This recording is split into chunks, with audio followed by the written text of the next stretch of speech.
11th edition of Business Today's Most Powerful Women in Indian Business Awards was held at a prominent venue in Mumbai recently. The awards were preceded by 3 thought-provoking and inspiring panel discussions. The first panel comprised of eminent and powerful women leaders from the industry discussing the topic, boardroom quotas for women, boon or bane. I think for me the issue is not about quotas. Okay? The issue is even if every company in India had to get just one person on the board, where are the women? I don't think there are enough to go around in this, for this quota system. So I think the bigger issue is how to develop the women to boardroom positions rather than just talking about the quotas. If you look at what boards are supposed to do, they're supposed to make judgment calls. Yeah. And judgment calls require diversity. I mean, it's painful to run a diverse board. But on the other hand, judgment calls do require diversity of experience to keep everybody honest. It's well acknowledged that having women on boards improves performance. And I won't bore you with another spate of statistics, but you could just go and check them all out. The percentage point difference in performance of companies, especially that have 3 board members, is unbelievable. You have a 5% plus difference in growth, in profit, and I can go on and on. To hire or be hired, what works better was the topic for the second panel discussion and featured some of the renowned women entrepreneurs airing their views. When you're an employee, you cannot escape constantly running on a parallel track. What does your boss want? But there are times when what you want to do, which you believe is right for the business, may not receive the appreciation of who you are working for. Business plans are important, and thinking things through in terms of quitting your job and starting a business is important, and having a backup plan is important.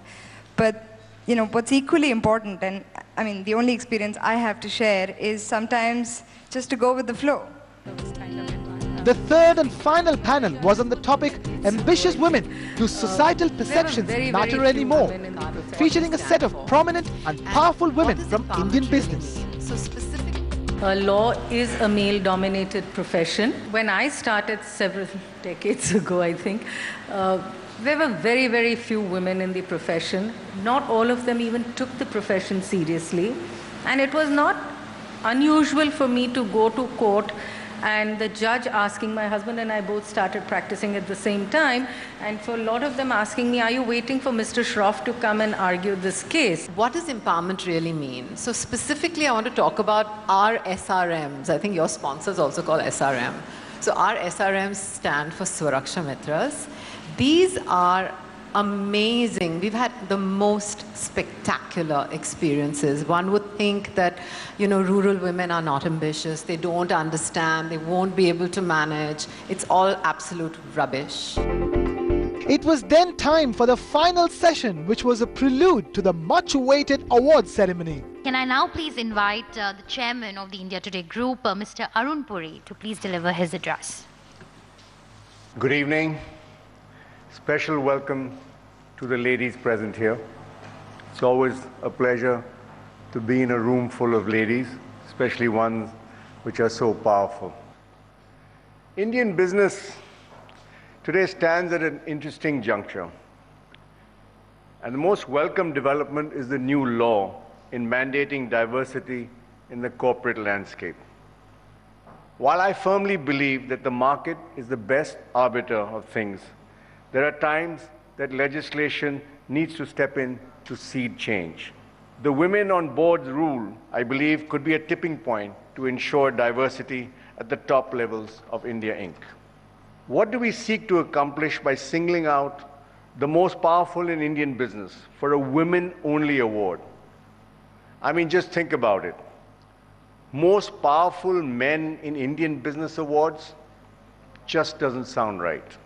At the risk of losing this event, let me say, I hope in my lifetime a day will come when the need for gender role models is so diminished that the most powerful women in Indian business awards will sound incongruous too. There is a clear and heartwarming trend unfolding in the world's biggest tech companies. Women are moving into their top managements. We already have Sheryl Sandberg running Facebook operations, and Marissa Mayer is the head of Yahoo. Ursula Burns is the CEO of Xerox. And I'm happy to say we may have soon a welcome addition to the list, an Indian name. Going by the buzz, excuse me for saying so, Padma Shri Warrior may replace John Chambers as the CEO of Cisco once he decides to hang up his boots after his long innings. Last year we heard Ursula Burns at this event. I'm delighted to announce we have today Padma Shri Warrior. We are truly privileged to have you with us. Please. Thank you, Arun. Hello, everyone. It's a great pleasure for me to be here in Mumbai with all of you this evening. And I can say I normally deliver keynotes where I barely see any women in the audience, so it's an extra thrill to see so many impressive women leaders here tonight and have this opportunity to celebrate all of your achievements and contributions to business, not only in India, but on a global platform. So what I thought I would do today is to talk a little bit about the change we will see in the global industry over the next decade. Our industry across the globe is going to be looking different in the next 10 years, primarily driven by technology changes, but also driven by business model changes that we've all sort of grown up in this industry. So what will the next 10 years be and beyond the next 10 years be? We will see a lot more sensors and devices, more machine-to-machine communications. We'll see things like self-driving cars, 3D printing, being able to, in the manufacturing industry, being able to print spare parts when we need it. A lot of this requires a very different mindset to be consuming technology, using technology. It's a very exciting time in the industry. So what kind of leadership will be needed to lead these and create these businesses going forward? I profoundly believe that leaders and leadership models are also going to change. Going forward, the model of leadership has to be less about control and more about influence. What is needed in leadership going forward is not necessarily to know all the answers, but to ask the right questions. I think if you as a leader ask the right questions, you're empowering people to provide the answers for you. And that drives their creativity and empowers them. The third thing I think that will be needed in the future model for leadership is getting comfortable with ambiguity. Global markets, geopolitical situations, as you know, are so uncertain these days. It's hard to predict exactly what your revenue is going to be next quarter, let alone what a business model might be successful a year or 2 years from now. So therefore, as leaders, we really have to get to this level of being comfortable with ambiguity and being able to change. So if you kind of say, in the future, leaders that are going to be successful are those that are going to be comfortable with ambiguity, are going to be great influencers, that are going to encourage creativity and empowerment, you can kind of see why I believe women will be much more successful in this future model, because I think women intuitively are comfortable in dealing with all of these. It makes me feel very proud to be a woman of Indian origin, to see so many successful women here in this room and on this list for the last 10 years. I want us to take a moment now to give our thanks to Business Today for hosting this event and actually taking the initiative to be the first company to have a quantitative, analytical, data-driven process to do the selection. So let's give them a round of applause.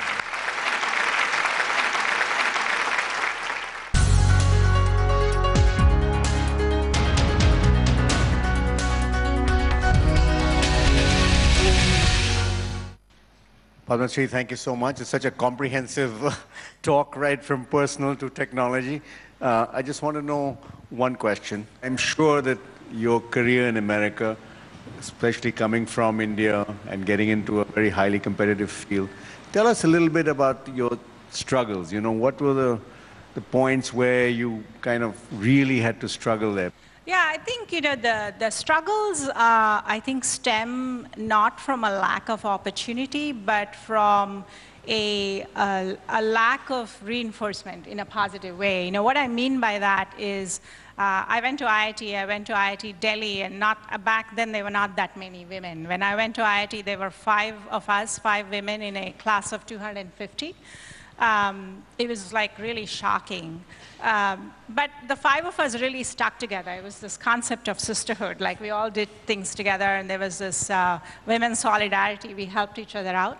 I think what happens where you tend to struggle in the workforce is not having that group of support to celebrate in your successes or offer a helping hand when you're struggling. So I think a lot of my challenges come from that. You know, if you've done something well, you really wish there was a community that sort of cheers you on. It's changing now, though. Did you feel at any point discriminated at point? You had a bad boss, you know, who didn't recognize your ability, promoted somebody who you thought was, you know, not as talented as you were. Did you go through those kind of situations? Yeah, no, I don't think I ever went through those kind of situations, but I did feel that unless I took the initiative, offers or opportunities would not have come my way. You know, there is definitely a clique clubbish thing. I think every culture has that, and every company has that to some extent. I think now I'm confident enough in myself and my abilities, I wouldn't hesitate to go break into that club. You raised this interesting point about, you know, there's a lot of technology coming, far more interaction, things are going to talk to things. Do you think about how it's going to affect human behavior? You know, you now go to a restaurant, you see a boy or girl dating, and they're looking at their mobile phones, right?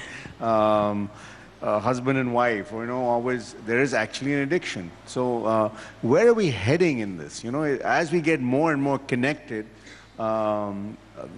I mean, I fear the fact that the human contact will be lost. We'll be all emailing each other, Instagramming, WhatsApping, Well, I think you're still making human contact, but through a different medium. Well, but no, I get your point. I actually, to that point, I used to always talk about STEM being really important: science, technology, engineering, math. Especially for women. You know, you talked about numbers. 48% of the workforce globally is women, but only 23% of the STEM fields are women, so it drops quite a bit. Off late, I've started talking about STEAM for that reason and inserting the arts into that, because there is a danger as we get overwhelmed or, you know, technology becomes prevalent. We don't want to lose the humanity and the human creativity. I think we should use technology to drive our creativity and to drive the human interpretation of the facts and data, which is what writers and journalists do. We shouldn't lose that. I think, you know, having a point of view that is a unique human being's point of view, technology can't replace that. So I've now started talking about STEAM, and I actually feel the fact that I'm an artist helps me be a better technologist. I actually maybe I'm an optimist. I tend to look at things more from a glass half full perspective. One of the things that this rise of Internet of Things will do is actually push more arts and designs into the technology fields, because if you think about things like wearables, which is where we are seeing the first implementation of Internet of Things in the consumer space, right? You know, Fitbit and Fuel Band, Nike Fuel Bands, or Jawbone Up, and a lot of these wearable devices. The next instantiation of it, today they're basically a piece of technology that keeps track of your physical activity. But in the future, they will be wearables that we will put on our body everywhere, which means they have to be aesthetically pleasing. Which means there has to be an artist involved in designing these products.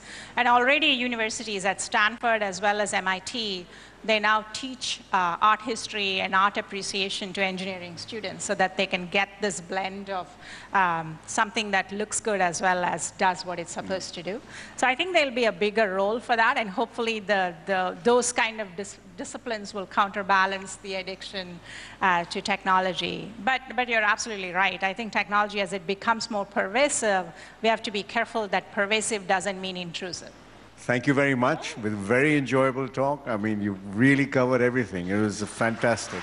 And I wish you all the best and welcome you next time as Cisco. Thank you. Many thanks. Can we please request you to stay on stage and Mr. Puri to stay on stage, please? And can we also request Mr. Kumar to come up on stage, and we'll begin the awards ceremony.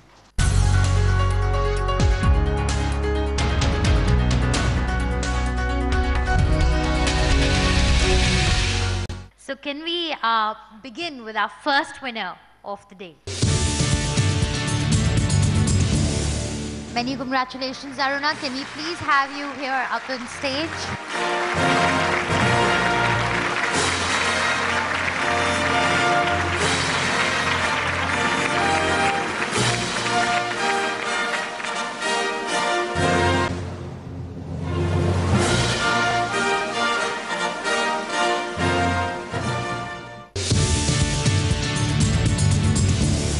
A big round of applause for Ms. Arundhati Bhattacharya.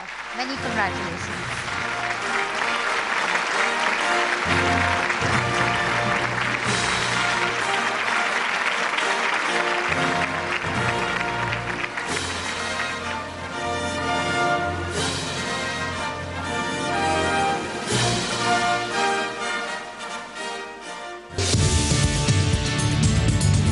A big round of applause for Bharti Jacob.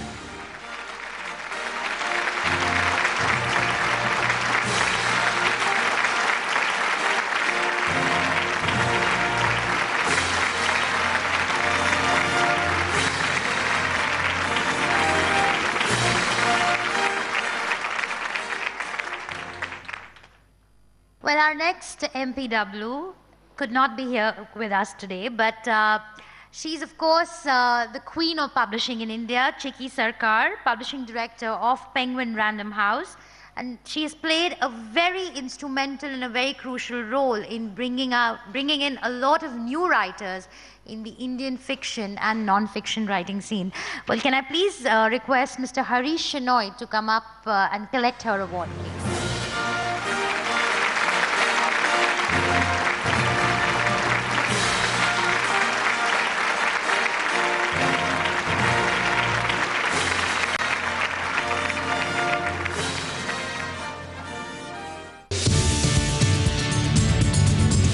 Big round of applause for Chitra Ramakrishnan.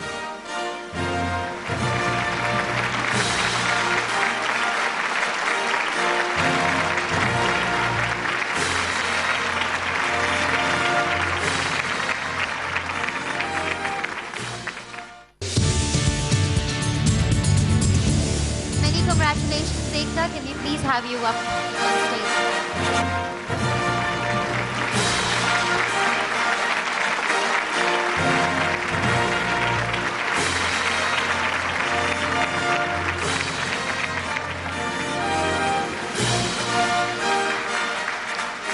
Can I also please invite Mr. Jeffrey Nagpal, Managing Director of EPCO, to join us for the award ceremony.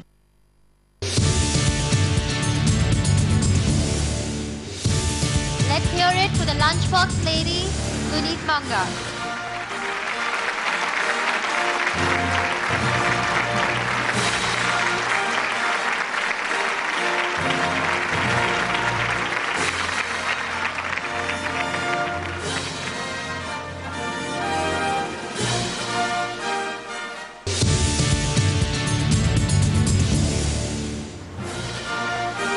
Big round of applause for Kaku Nakate.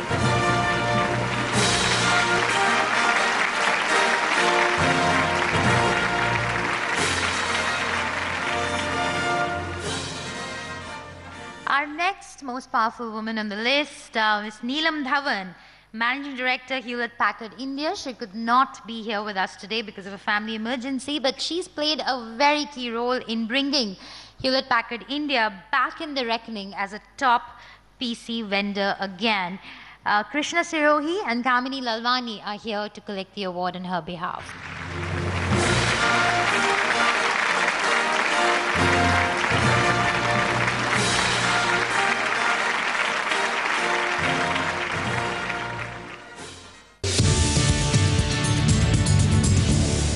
Big round of applause for Neha P.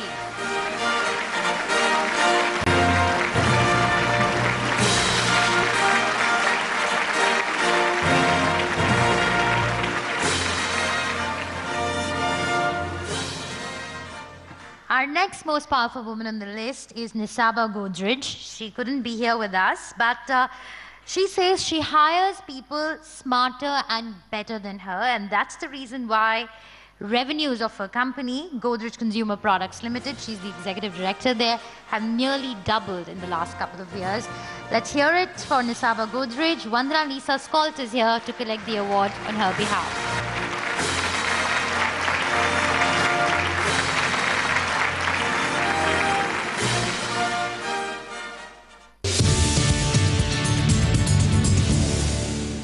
Big round of applause for Nishi Vasudeva.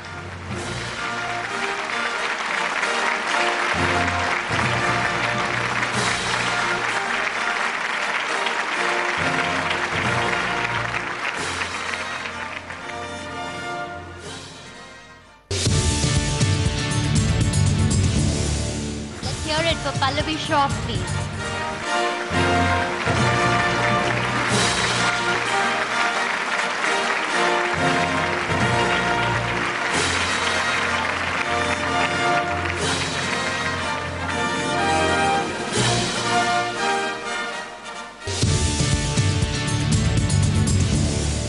Big round of applause for Anita Dongre.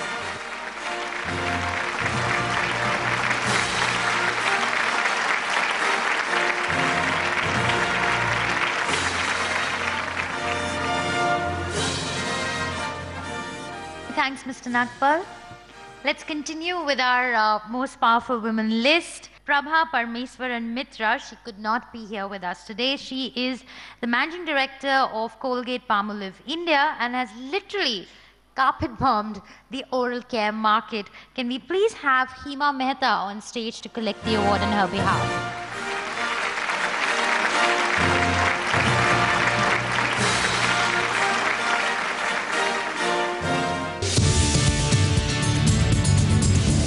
Many congratulations. Can we please have you up?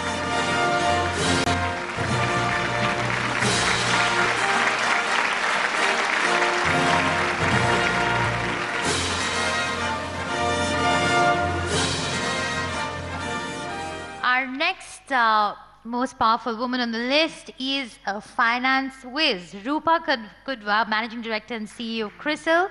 She leads, she in fact maps the trends in the economy which forms the basis of a lot of policy decisions. She could not be here with us today, but can I please request Preeti Arora to collect the award on her behalf?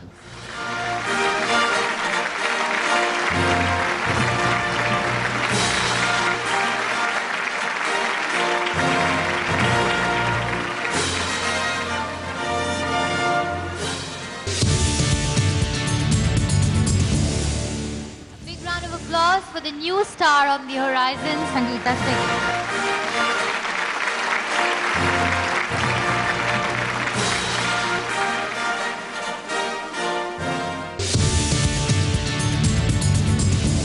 A big round of applause for Shanti Ikamran.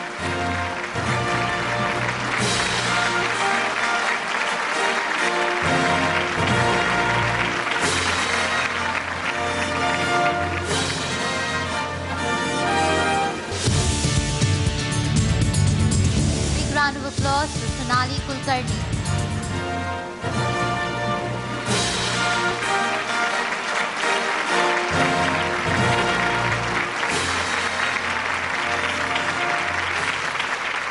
Well, our next most powerful woman on the list is Vinita Gupta, CEO of Lupin. She couldn't be here with us. She, of course, is working very hard. She's on a mission to build her company to a $5 billion company by 2018. Sarika Chavan is here to take the award on her behalf.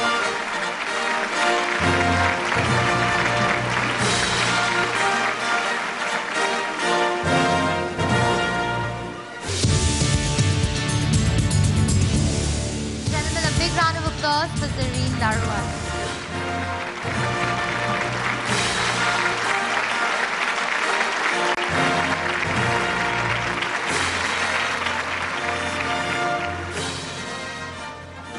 Well, many congratulations to all our winners. They indeed do India and India Inc. and all of us very proud. Can I please request Ms. Warrior and Mr. Puri now to release our special issue where you can read these inspirational stories. It's a fantastic issue and we've all worked very hard in putting it together. Can we please request you to release it?